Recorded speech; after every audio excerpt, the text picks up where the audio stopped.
안녕하세요. 오늘 여러분께서 보내주신 자료들을 보니까요. 서울 부동산 시장이 정말 뜨겁습니다. 네, 맞아요.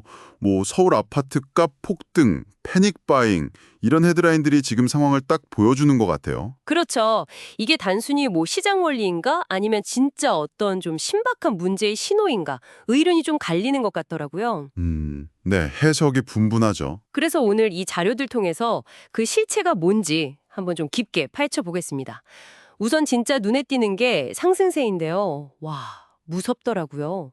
자료에도 있지만 마포나 양천 이런 비강남권까지도요. 네, 그 이전 최고가를 넘어섰다는 게 상당히 좀 이례적인 상황으로 받아들여지고 있고요. 심지어 주택담보대출 신청이 1초 만에 마감된다. 이런 기사도 있었어요. 그니까요.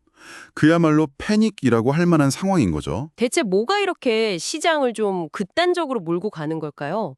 자료들에서는 뭐라고 분석하고 있나요? 네, 그 보내주신 자료들을 쭉 보면요. 몇 가지 요인이 아주 복합적으로 또 강력하게 작용하는 것 같습니다. 복합적이요? 네, 뭐니 뭐니 해도 가장 큰 건 역시 공급 절벽에 대한 우려죠. 아, 공급? 네.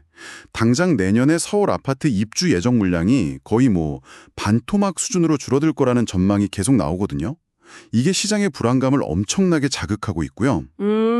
그럴 수 있겠네요. 거기다가 또 금리 인하 가능성, 이것도 계속 얘기가 나오잖아요. 네, 맞아요. 이런 불확실성이 더해지는 거고, 또 재개발, 재건축 규제 완화에 대한 기대감이라든지 아니면 토지거래 허가구역 재지정 같은 이런 정책적인 변수들이요. 아, 정책 변수까지? 네, 이런 것들이 약간 좀 불안 심리에 기름을 부었다. 이런 분석들이 많습니다.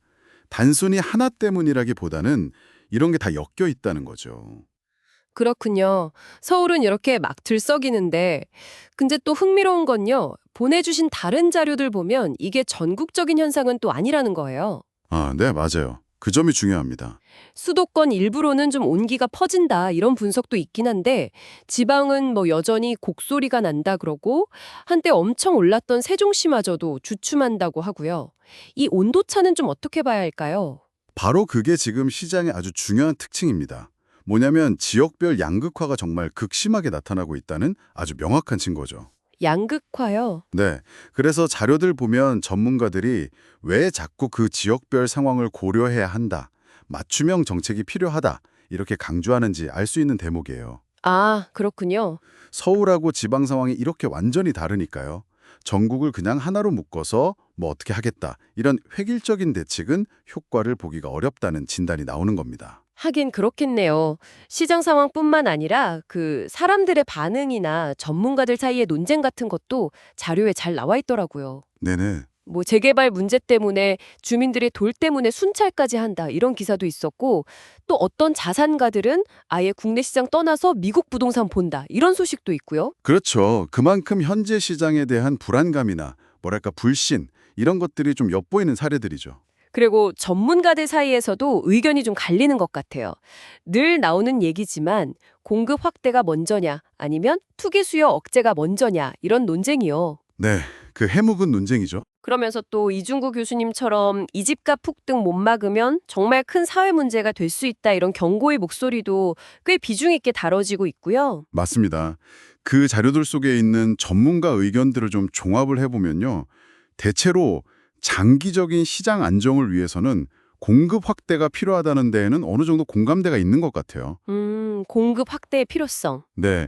그런데 동시에 지금 당장의 이 단기적인 과열, 그리고 투기 수요를 잡기 위해서는 규제라든지 대출 관리 같은 조치도 같이 가야 한다, 이런 목소리가 상당히 높습니다. 아, 두 가지를 다 해야 한다. 그렇죠. 정부도 그래서 관련 대책을 검토 중이다, 이런 내용도 자료에 포함되어 있고요. 결국에는 이 공급 확대랑 투기 억제, 이 두 가지가 어떻게 보면 좀 어려운 과제잖아요. 네, 그렇죠. 이걸 어떻게 균형 있게 잘 추진하면서 시장을 안정시킬 수 있느냐, 이게 관건이라는 분석이 많습니다. 뭐랄까, 시장 안정하고 또 실수요자들의 주거 접근성, 이 사이에서 균형점을 찾는 게 정말 어려운 숙제죠. 네. 오늘 이렇게 여러분이 공유해 주신 자료들 덕분에 현재 서울 부동산 시장을 둘러싼 여러 요인들, 공급 부족 우려부터 금리 변동 가능성, 정책의 영향, 그리고 점점 심해지는 지역 간 격차까지 이게 정말 복합적으로 얽혀 돌아가고 있구나 하는 걸 다시 한번 확인할 수 있었습니다. 네.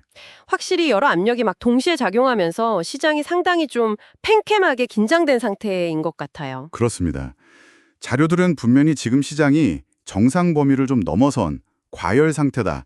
그리고 여러 위험 신호들이 감지되고 있다. 이걸 명확히 보여주고 있습니다. 네. 마지막으로 이 자료들을 보면서 이런 질문을 좀 던져볼 수 있을 것 같아요. 그러니까 공급 부족 문제하고 또 투기적인 수요 압력, 이게 어떻게 보면 좀 상충될 수도 있는 두 가지 문제잖아요. 그렇죠. 동시에 해결하기 어려운. 네, 이걸 동시에 해결해야 하는 상황인데 과연 그 각기 다른 지역적인 특성이라든지 또 다양한 구매자 그룹에게 미칠 파급 효과까지 다 고려하면서 이 두 마리 토끼를 효과적으로 잡을 수 있는 그런 정교한 정책 조합은 과연 무엇일까? 이 점을 좀 깊이 고민해 볼 필요가 있겠습니다.